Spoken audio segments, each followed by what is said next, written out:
Hello la famille, bienvenue sur A-Club Série. J'espère que vous allez bien, ainsi que tous vos proches.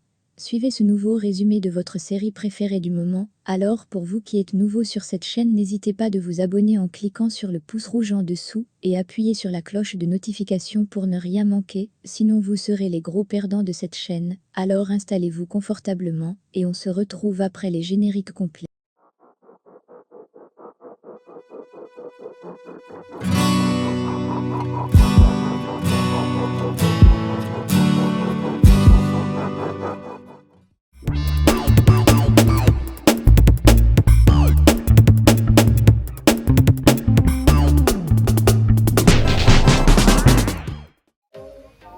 Lucas déclare dans la chaîne nationale que Sergio Carranza est son père.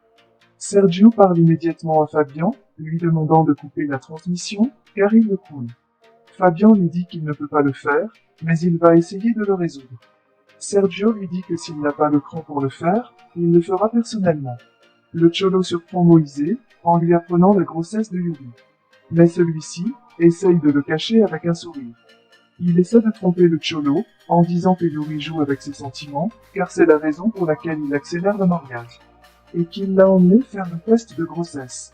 Le Cholo le regarde, et cette fois il ne tombe pas dans son piège. Il déclare qu'à sa chance, il connaît bien Yuri, et il ne le fera pas douter d'elle.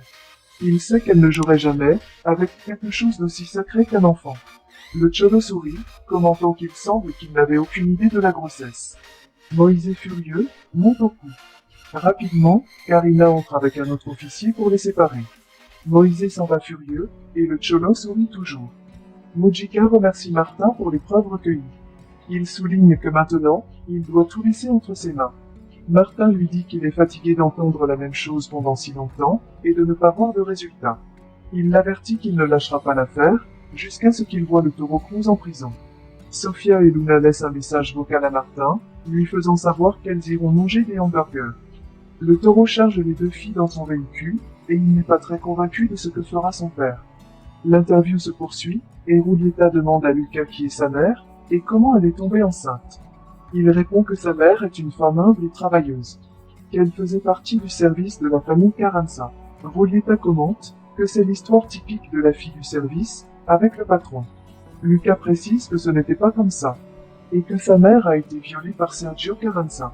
Prudence regarde l'interview de son fils. Et elle ne peut pas croire qu'il ment comme ça. Et que Sergio ne l'a jamais violée. Rulieta souligne que cela va au-delà d'une question de parentalité irresponsable. Qu'il s'agit de la violence sexiste, de l'abus d'une femme sans défense. Alicia arrive chez Lorena et Gonzalo et observe très surpris l'entretien des deux. L'interview se termine, Rulieta déclare que ceci est le vrai visage de Sergio Carranza et qu'il était de son devoir de dire la vérité, bien que son partenaire ait essayé de la faire taire. Ils sont sortis des ondes, et Sergio est venu crier des jurons à Rulieta et Lucas. Pour brouiller les mensonges fous, il prévient qu'ils auront affaire avec son avocat, qu'il envisage de les poursuivre tous les deux pour l'avoir calomnié. Lucas décide de s'enfuir, soulignant qu'il parle à un avocat. Sergio dit à Rulieta qu'il l'aura coulé mais il l'entraînera avec lui en enfer. Rulieta lui demande s'il veut la tuer, alors qu'elle est enceinte de son enfant. Le diable exige qu'ils emmènent Rulieta de là, parce que Sergio perd la raison. Martin se heurte à Alicia à l'entrée de l'école, et lui raconte combien il a été difficile d'être loin d'elle, et Alicia le reconnaît.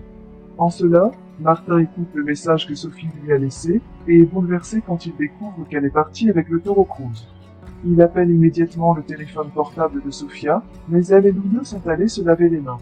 Kike prend le téléphone, le donne et le donne au taureau. Il répond à Martin que s'il veut revoir sa fille saine et sauve, il doit lui donner l'enregistrement où il l'implique dans l'assassin de Simon Guérin.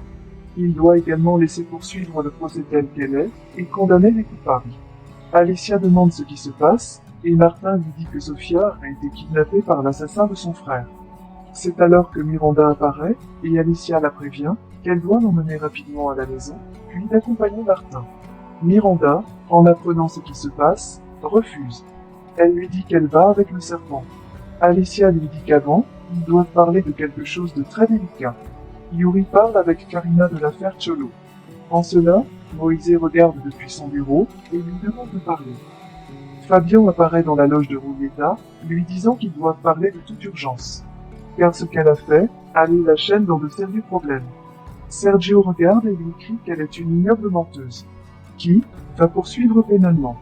Et il ne pense même pas à donner son nom de famille à son fils. Moise offre un shot de tequila à Yuri, elle refuse, mais il insiste. Yuri lui crie qu'il ne peut pas.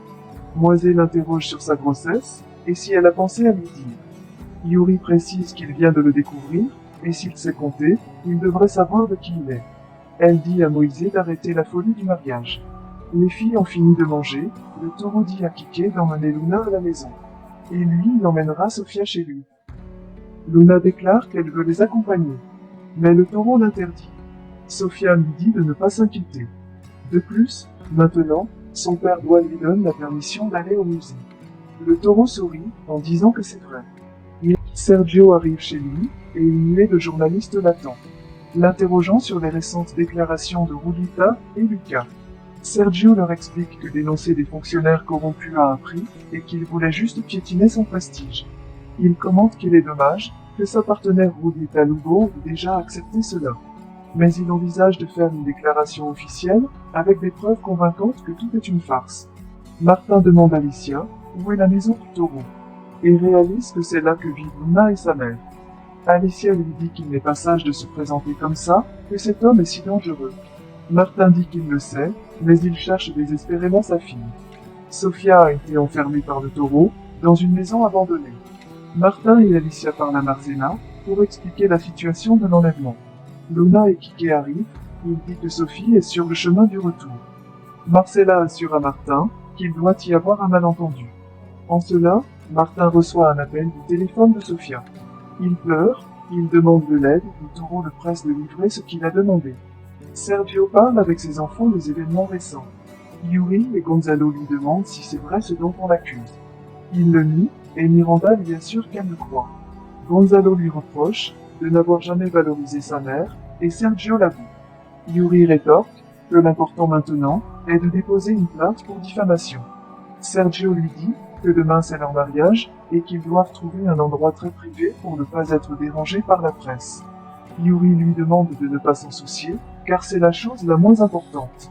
Madame Eva remet en question Fedora, alors qu'elle ose continuer à parcourir le monde, comme si elle n'avait rien fait d'autre que mentir, et la retourner contre sa fille.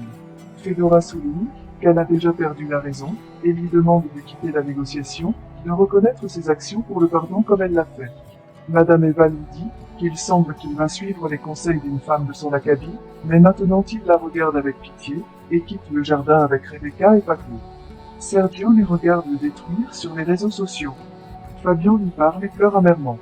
Miranda reçoit l'appel de Nicole, qui est accompagnée de Vanessa. Nicole lui demande de se retrouver, demain après l'école pour s'excuser, pour tous les dégâts qu'il a causés à Miranda. Cela lui semble étrange mais elle accepte. Elle raccroche, et Nicole dit à Vanessa que Miranda est trop stupide, et demain elle découvrira qui elle est vraiment. Karina dit à Mujika que le taureau a kidnappé la fille de Martin Guerra. Alicia demande à Marcella de convaincre le taureau de ramener Sofia. Marcella répond que le taureau est envoyé seul et que ni elle ni ses enfants ne sont impliqués dans ses actes. Martin décide de quitter les lieux, et Alicia demande ce qu'il va faire. Il répond que ça va lui plaire. Le taureau reçoit un appel de Mujika, indiquant qu'il a eu de sérieux ennuis en kidnappant un mineur. Le taureau l'avertit qu'il n'a pas l'intention de retourner en prison, et lui suggère de regarder et d'apprendre, car lui seul résoudra tout.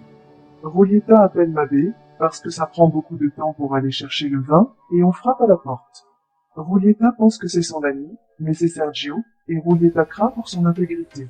Martin prépare les informations que le taureau va lui donner. En cela, il frappe à la porte et il s'agit de son père et de Carlotta, qui est surpris de voir Alicia. Carlotta et son père demandent à Martin ce qu'il sait de Sofia. Puis il reçoit un appel du taureau, lui disant que sa fille allait bien, jusqu'à ce qu'elle ait l'idée d'appeler la police. Martin jure qu'il ne l'a pas fait, et le supplie de quitter sa fille. Le taureau lui demande de ne pas s'inquiéter, car il prépare un nouveau matériel, à garder à côté de celui de son frère. Le taureau place un oreiller près de la tête de Sofia, et pointe son arme sur elle. Martin, à côté de la ligne, entend la détonation.